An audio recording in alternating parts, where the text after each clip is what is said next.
You're listening to All In. This is the podcast dedicated to helping you fulfill the mission of God in your life and around the world. I'm your host, Jeff Roper.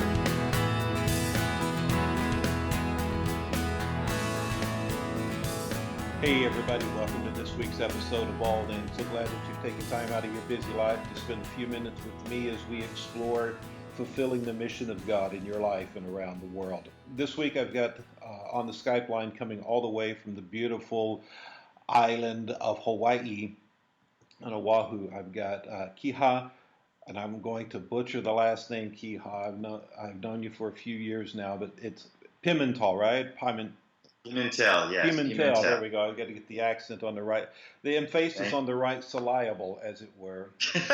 Yeah. You were telling me beforehand it's a Portuguese name, correct? Yes, my great-grandparents were from the Azores. I'd never been there, but I've heard lots of beautiful things. People say it's kind of the Hawaii of that area, so Yeah. Looking forward to getting sometime. Yeah, you have to get over there. I haven't made it out to the Azores. I've been to Portugal a number of times, but not out to the islands there. And then your first name, Kihe, is Hawaiian, right? Kiha is short. It's a shortened name for Kiha Pimental. It's a Hawaiian name. My father has that name. It goes back many, many generations. My children have that name. It's a royal name from Maui, Molokai Lanai, Hauola. It was a royal chief, Pi'ilani, who was the steward of all of those areas, of all those islands, and we were considered sons. So Kiha is child of, but secondary meanings are the breath that one takes as they rise to heaven. If you ever are to watch whales or dolphins, you know when they breathe and you see sort of a prayer that rises to heaven, that's Pi'ilani. Kiha is the breath. So okay. That's what it means. I simply say it's an easy way to say prayer or to inspirit heavenward. Okay, that's beautiful. You know, I've had the privilege of going to Hawaii two or three times over the last number of years, and have just fallen in love with the islands, not just because of their natural beauty, but the spirit of the place, the heart of the people, and learning some about the culture. And I kind of have this faint little dream out there that someday we'll be able to do some missiology training on the islands, because it really is a microcosm of understanding culture. Even though it's part of the United States, it has a very distinctive culture, your own language, your own culture. It's a beautiful place, and just thoroughly have fallen in love with the place. It's true. I have in me Hawaiian, Chinese, Japanese, English, Irish, German, Spanish, Scottish, and a little bit of Filipino. So I tell people, if that ain't the Aloha Spirit, I don't know what is. that really is. Now, is it normal from the Hawaiian culture to be so welcoming, or is that something that I've experienced only because I went to the main tourist places? Yeah, good question. It is a very strong part of our culture. In fact, some people, conventions coming to Hawaii, and I'm hoping that you're coming. I'll be there for that May. And one of the things that we have been asked to do is explain aloha. Alo is one's face, or it also means face to face, or in the presence of. Ha, like I said earlier, is the breath. And so when we heard that God came to form Adam, and then he breathed, we pressed noses together. Mm-hmm. When you breathe, he breathed life into us. When we see another person, we would kiss them or hug them, and we actually would exchange a breath. You'll see that among all of our Polynesian cousins down to New Zealand or to Rapa Nui. when there's a kiss of Tahitians, we would press noses, and it's a way to exchange breath, saying that we are breathing life into each other. That's something we had heard before we even read the Bible. That's amazing. And so, yeah, it's a wonderful way to greet people. For us in my family, if I walk into a party, or if my children do that, they walk into a party, they need to go around and greet every single person to just be sure that, hey, we're good. Because if I don't do that, I'm telling you, Jeff, hey, something's going on between you and me. Something's missing. Well, so I better get it straight. It's interesting you say that, because I've observed that on the times that you and I have done some church planter training sessions together. Yes. And you'll be in the room doing some setup or whatever. Typically, when I've observed it, you've been in the room before I get there, and I come walking in, and I notice you make sure you greet every person specifically in the room, not just a political hello, how you doing, glad you're here, please vote for me, please give me a positive review on the teacher review. But it's a real authentic greeting, and so I've seen that in action with you. That's amazing. It's beautiful. And one of the other things about that you talked about one time in one of our church planter trainings was the origin or the meaning of when someone's referred to as a Howli. Yeah. Tell me about that. So Ha, as we were just speaking about, is the breath of life. And so when Captain Cook had come off the ship, and the natural tendency is for a Hawaiian to greet a Hawaiian, again, to press noses to each other. And what he did instead was stick his hand out to try to shake hands. And so the Hawaiians were looking at each other. Hey, what is that? So Hauola means no. And it really, what he's saying is it was a no breath. It was a no breath exchange. What happened? And so it's come to be Howli, which is somebody who's just from another place. I could be from another island, and I would be considered a Howli. So it just means somebody from another place. Okay, fascinating. And that was the thing I just loved about sitting in some of the sessions with you, hearing you talk about that, and some of the different cultural things. Obviously, being a missionary and a missions lover, I think you have to love this kind of stuff. And yes. I would just want people that, whoever gets the privilege of going to Hawaii, to learn about some of these beautiful cultural things that are, for Americans, right there in our own backyard. And plus, you get a beautiful place to go for holiday. Are there any books that you typically recommend for people that you say, hey, if you want to learn more about Hawaii, this would be a good resource? A good question. One of the books that I recommend is Samuel Kamaku. Kamaku is spelled K-A-M like Mary, A-K-A-U. He was a historian, and the book he wrote is called Ruling Chiefs. And another guy, his name is Daniel Kikawa, Kikawa. Kikawa is also a historian of sorts, and he wrote Perpetuated in Righteousness, God of Light and God of Darkness. Perpetuated in Righteousness has been one, especially for Hawaiians, lately very, very dear. I was in Arizona in a prison. Unfortunately, it's a prison for 1,500 people from Hawaii, people who had been caught in Hawaii. So a lot of Hawaiians, a lot of Polynesians, and we've been seeing that book take off there. It's found its way to the heart, I think, because people are beginning to remember what their history was, who they were, especially honoring and loving and respecting the one true God. Okay. So it's been a good thing. Oh, that'll be great. Well, and we'll be sure to include links in the show notes for these resources that people can Thank you. get a hold of and read. I think that would be wonderful. Just an aside on references. Have you ever read James Mitchener's book on Hawaii? And if you I have, is it any have, good? I have, and I've read a number of James Mitchener's things.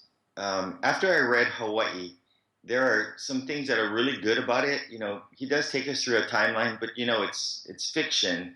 Unfortunately, lots of people. In fact, I talked to, I think it was Ed Stetzer, who um, it just got twisted a little bit. Okay. Where yeah, there are some things that you just don't know what part's fact and what part's fiction. So that Okay. part is a little sad. Okay. Generally, though, I really am a fan of Mitchener. I like the way he writes. It's engaging, easy to read.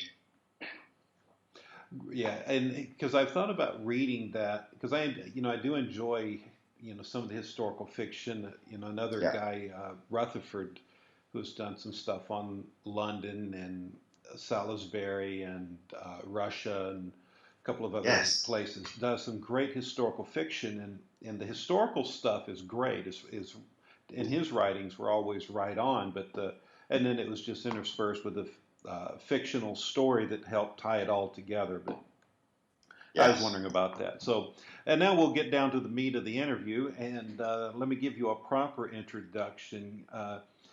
Kiha is the church health coach and associate district supervisor for the Hawaii district, and I met him during a church planting training a couple of years ago, and was very intrigued with some of the stuff that he was talking about. And what I wanted to do is bring him on the podcast today and talk about something that has been very instrumental in what he's talked about with these church planters of developing an understanding of better life and ministry balance. And I don't know if it's possible to have a life and ministry balance, but I thought I'd talk to you about it and see how you can help me out on this, and for all of our listeners as well. So, what is it you talk about generally? How do you think about this when you are presenting to pastors and church leaders, helping them develop healthy lifestyles?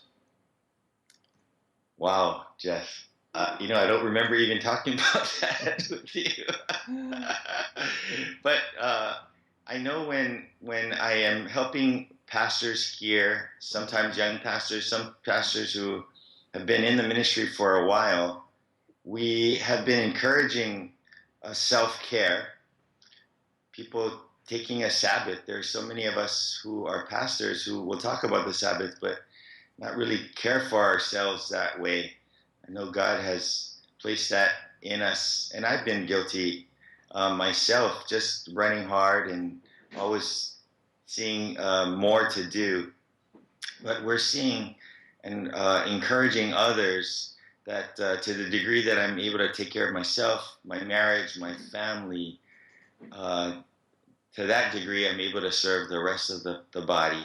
Now, Unfortunately for me, it's come at kind of out of a prideful hurt. I was married for 24 years, and I wasn't a pastor then, but strongly involved in ministry, and it led to a failed marriage. My wife left me, and I'm sad and a bit shame about it. But I do want others to learn from my mistakes, which was, I need to take time to pour into my spouse and my family. okay. Now, have you since remarried? Yes, Okay. I'm married again to a lady who is so supportive of my call. She herself is been in ministry. We met I was on a mission to India, and she was on the prayer team. Okay. And I had met when I come back. Yeah, wonderful, wonderful. I mean, I couldn't do what I do without her. And how long have you guys been married? We've been married now 6 years. Okay, great. And yeah, That's wonderful. wonderful. And that, just as an aside, it's one of the things I do love about our tribe, our little Foursquare family is we don't throw you away when you've got brokenness in your life or issues that have gone sideways like this, that we do Yeah. believe that God restores and puts people back together, and we live and we learn. So when you're doing this soul care, do you run into the blockage that many pastors and leaders will have in their mind, that it would be selfish for me to take care of myself? I should just be giving everything to the people and leaving nothing for myself or caring for myself? Yes, unfortunately, it is something we see often. I don't think it's part of the culture. I grew up under a guy named Wayne Cordero, Pastor Wayne. When I remember when he was running hard, his thing is, I can rest when I get to heaven. And, and not that long ago, he just wrote a book called Running on Empty and talked about burnout. And he, like me, is really willing to share how damaging that can be, and now encourages health and self care for pastors. So, yeah, you're right. It takes a while. It takes some what we call mindset change. But we're really happy to see that people are headed that way. I think for Foursquare family in general, we're seeing more and more conversations about it. Yeah, that's something that is very refreshing to be able to see. When you're coaching a pastor, what are some, you mentioned taking a Sabbath. How do you coach them in doing that? Is that, you mean like a weekly thing where they completely are detached from any work and they are focused primarily on rest and restoration? Different people take Sabbaths differently. We have encouraged a day. Unfortunately, they'll go home and then they'll just start doing more work. But maybe it's like family work, so that's always a challenge. Yeah. But besides the weekly Sabbath, one of the things I'm high on, I had a mentor who taught me about just taking solitude. Um, Henri Nouwen, now is past Catholic priest. Hmm. I read lots of his stuff and have been on solitude retreats now many times. I try to take one once a quarter, even if it's like a couple of days, 3 days, 4 days, and really spend the time with God. Sometimes I can run so hard. I think I'm running in His will when I've totally gotten off track. So Hmm. What does I when encourage you that do for when you do others. that when you do that solitary retreat? What does that look like? Yeah, I have done them in different ways. I will, just take a camping tent and just head down to the beach on the North Shore or on the West Shore. I've gone to hotels. I've gone to monasteries. There's a monastery here in on Oahu called the Benedictine Monastery, and I'll sit up there for a few days. I always do it by myself. If I do it with friends or family, times when I'm encouraging them to go, we'll have our own rooms. We'll come together only for a short time, maybe during meals, just in case people have questions or are struggling with a particular things, or maybe there's a little bit of conversation about just spiritual guidance. But mostly it is no computer. I take a yellow tablet and just write down things I might have to do as I'm going through it. I'll rest a lot. I'll sleep a lot. I'll have my Bible with me, of course, but it is practically unplugged, no telephone. My wife knows I'm away. I'm not going to answer the phone, but she does know how to get a hold of me in case of emergency, going through the nuns or something like that. Uh-huh. But yeah, it's just really taking time to hear God myself. And those would last for typically how long? Uh, I think the shortest for me is 2 days. Um, and then I think I've done them as long as 5 days. Oh, wow. Wow. That's interesting. I've been on this kick lately on it started back towards the end of last year, towards the end of 2015.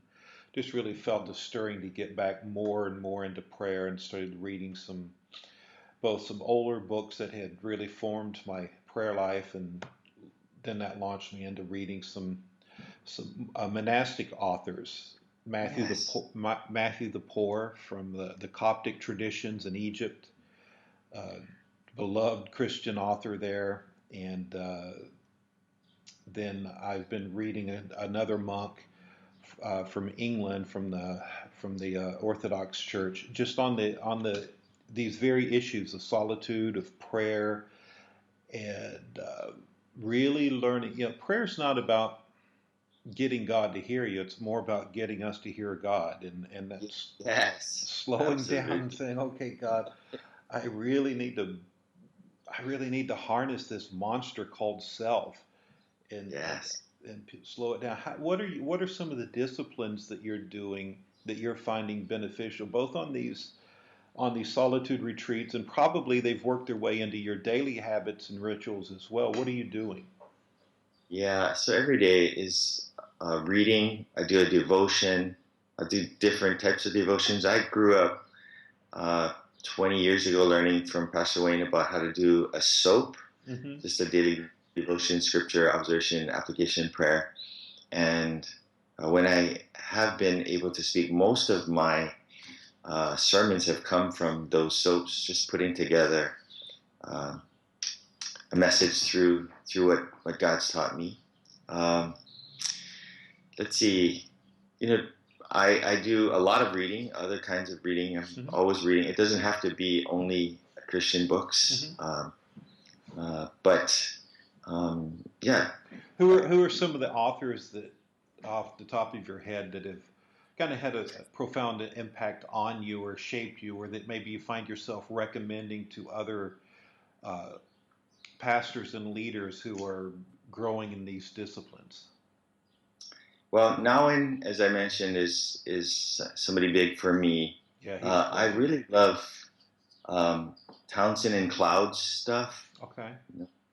Uh, my wife and I do a lot of Christian counseling. She is studying under Henry Townsend right now. Sorry, John Townsend right now, getting a graduate degree in counseling. And let's see, Carol Dweck. You and I have talked about Carol Dweck. Yeah. She is a professor at Stanford and is the author of Mindsets. Um, and so for me, that's a big one because I'm often about helping people become learners, being people who are having a growth mindset rather than fixed mindset. And most people are just unaware that they have a choice. So that's been big for me. I have recently, because of convention, I've been loving Bob Goff. So I've been giving lots of his books around. He's now come to speak at our church here in Honolulu a couple of times. So he has loved us, and yeah, just a fun guy. Yeah. I read a lot of history, as I was talking about Kamaku and Malo. Very interested in Hawaiian history, not only Hawaiian history, but I feel it a part of my call to help Hawaiians rediscover their love for Jesus. At one time, when the Bible reached the islands, it took off where our king said, "I want our kingdom to be a kingdom of learning." And if the king says it, everybody does it. He asked everybody to learn to read so we could read the Bible. Hmm. We became the most literate nation in the world at the time per capita, and then the most Christian nation in the world because of it. In fact, what I understand is the largest church in the world was in a little town outside of Hilo, or a part of Hilo, called the church was called Haile Church. So I'm proud about that part of our history, and I'm always encouraging Hawaiians who have been disconnected to some degree to rediscover that part of our history. That's beautiful. I love that verse in Acts. I think it's in 17 when Paul was talking about how God has formed the nations, shaped the boundaries and the times of the nations in order that they might feel their way towards God, that they might grope their way towards Him. And he gave that speech not far from where I'm sitting here in Athens, Greece. And how you're helping people see that God was shaping the Hawaiian people even Yes. before the Bible was given in their language, or they could read the Bible, or the gospel came there. This wonderful God of ours was drawing them to Himself, and Yes. what He was doing. And I love what you're doing there with that. Yeah, thank you. So that guy Kikawa has lots to do with sort of a renaissance of discovery about that part of history. I know so many of our Hawaiians now have been stuck in one part of it, which is the part that came from Pa'ao, a guy who was not a nice man, actually brought human sacrifice and all of that fear to Hawaii. And so, unfortunately, so many of the current Hawaiians only know that part of the history. But if you go deeper and longer, you find 16 generations of Hawaiians who worshipped one true God, what we called at the time Io, and we know him now as Jesus. So That's incredible. That's incredible. So, in your role as a church health coach, you're yeah, coaching these pastors and leaders about cultivating their own personal health. What are some of the hindrances that they have for taking a day off, or building life systems and lifestyles and daily disciplines uh, that generate health? yeah. The biggest thing for me is to help them begin to understand how they're wired individually, Okay. and then to see what are the things that they can do. They're the only ones that can do what they do, what areas of their lives in the church that they can do that. And then to build teams around them to take care of the parts that other people can do. Um, we've got lots of people who are still young at building teams. We're finding that the ones that do build teams, and then building teams with people who are complementary, not only alike or think alike, but Hmm. especially complementary. And then for big leaders, people who are able to, tell the king that he has no clothes. That part's really helpful because when you have teams, people are much more able to take time. We can pass things, we can delegate things. So I think the team thing is big for me. I've been a coach for many, many years, sports coach, and then coaches of athletic coaches. And so building teams is big. I find that if somebody can do that, they're much more likely to take care of themselves. If they're a coach, we find that the people who are under them will mimic them. They take their character. And if I find that the people under me are only working, they're only running, then I need to look at myself. Hey, what's happening that they're not seeing me take time to pour into myself or into my spouse or my family? Are we having fun? Are we having times when we get to celebrate? Are we having times of just sitting with God ourselves? So Yeah, that's I hope that good. answered the question. Yeah, that's really good. And let me give you a couple of other questions before we Yeah. wrap it up on working through life balance. Dividing, setting up boundaries when you're on. And that was the hardest part for me coming into the ministry. I remember one time I was mowing my grass, and my next door neighbor Rick was standing outside when I finished mowing the grass, and at the time my son was a teenager living at home. He's since grown and on his own now. And when I turned the lawnmower off, Rick yelled over, "Hey Jeff, what in the world are you doing mowing your own grass? You've got Ben. He could mow that grass." And I said, "Oh Rick, are you kidding me, man? This is the only thing I do every week that I can look at and say I'm done with it. I actually finished." I finished something. I accomplished something. And I always felt, that's the thing in ministries, you're never done.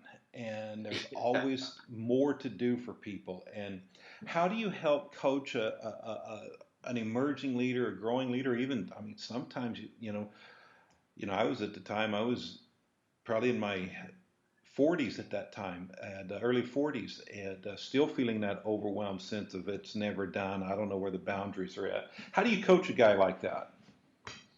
Yeah, good question. It's always a process. I never see it sort of as we arrive. It's always working towards something. Um, I find that most of those people uh, who are especially in overwhelm are needing to learn about time management and prioritizing what they have to do. There's just never enough time to do all of it.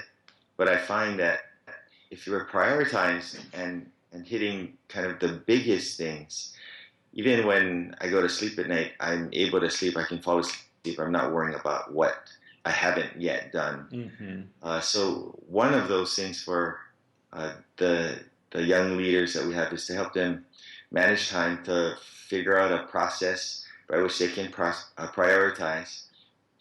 Another part is to have mentors who can guide them, who can help them see their lives from the outside.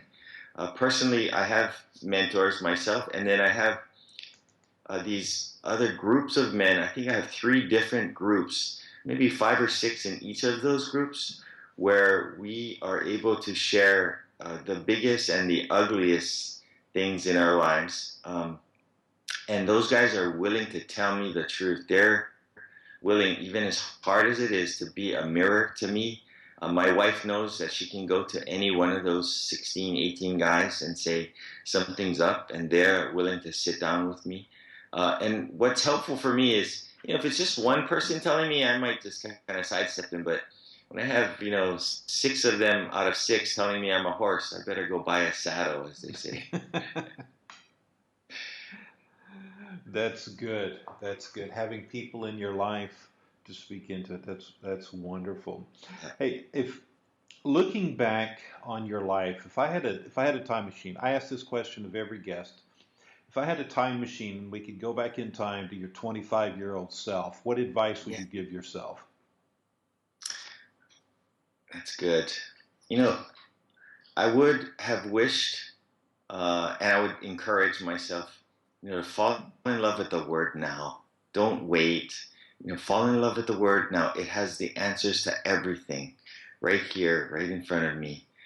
To learn to hear God early, learn to hear Him and obey. Like we were saying earlier, find godly mentors and trust them. To mimic those people, mimic the wise, the biblically wise. I find that I'm better off.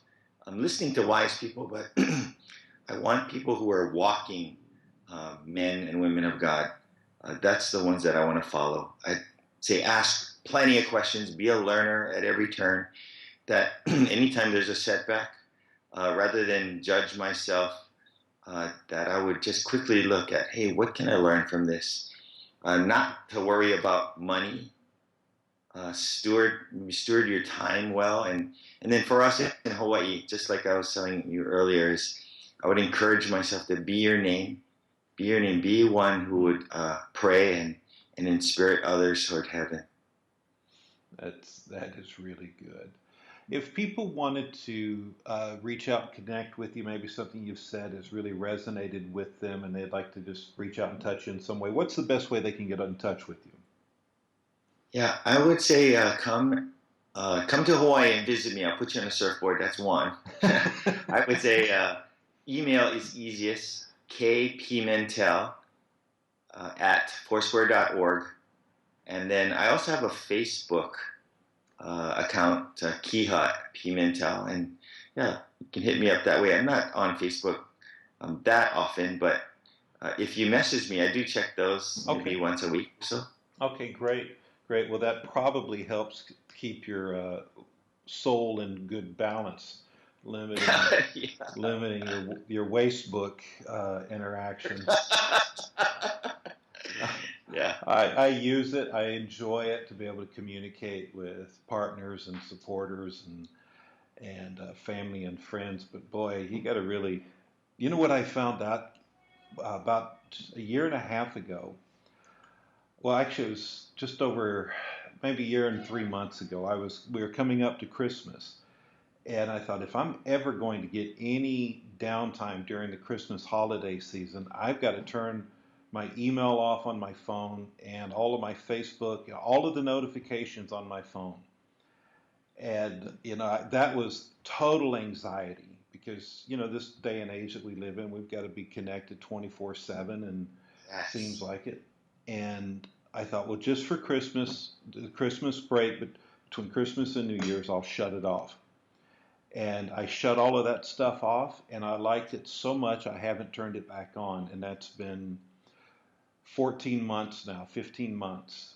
And, Wow. and I've turned it, well, I have turned it on twice. One time during the U.S. convention, I was so backed up between meetings that while standing in line at a coffee shop, I thought, well, I can at least answer some emails while I'm standing here and clear out my inbox. And so I turned it back on for the time that I was in the line, and I turned it back off. And then the other day I had to turn it back on. And those are the 2 times I've turned it on in 14 months. And I tell you, it's the most liberating thing in the world. It drives me crazy to be sitting there having a conversation with somebody and they're constantly looking at their phone, checking their Facebook updates or emails, or it's like, what? Let's be present wherever you are. Let's just be where you're at. It's so good, Jeff. And that's what happened to me. So I'm glad you've done it even a greater work. I'm not worthy. And No. I plenty of mistakes. Oh, it's great. Well, hey, thank you so much for taking the time to be with me. I've so enjoyed it, and I do hope that some of our listeners will reach out to you and that they would benefit from the wisdom that God's given you in helping people along these lines. Thank you so much, Jeff. It's always great to be with you, and I look forward to seeing you in May. Yeah, it'll be great. When you do the convention. It'll be great to be with you. Well, everybody, that does it for today's episode of All In. Thank you so much for joining us. Be sure to subscribe to us in iTunes. Share this message with people that you think might benefit from it. You can email it to them. Say, hey, this might help you, and just share the love and do that, and I'd appreciate it. God bless you guys. Well, we're done now. Thanks for listening. This is Jeff Roper reminding you that the mission of God is too grand for mediocrity or average living. You were created for a purpose, and that purpose is found in the mission of God. It's your life. Now go live it.